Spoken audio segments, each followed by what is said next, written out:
Bismillah ar-Rahman ar-Rahim. I'd like to welcome you all to our webinar on of Emirates Thoracic Society, the 13th meeting.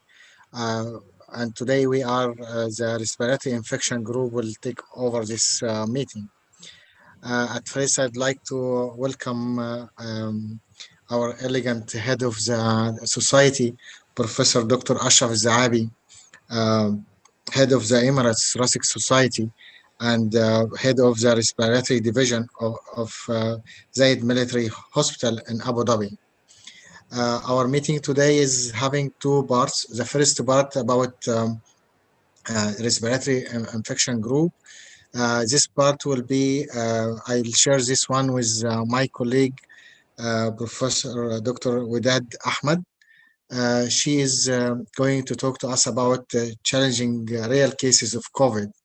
And I'll try to have some hot topics on updates on COVID.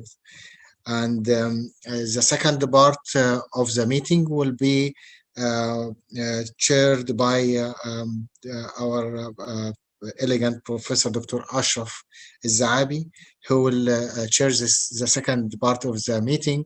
And we are honored to have Dr. Hani Sabur, who is Assistant Professor of Cardiology at Brown University in USA, Rhode Island.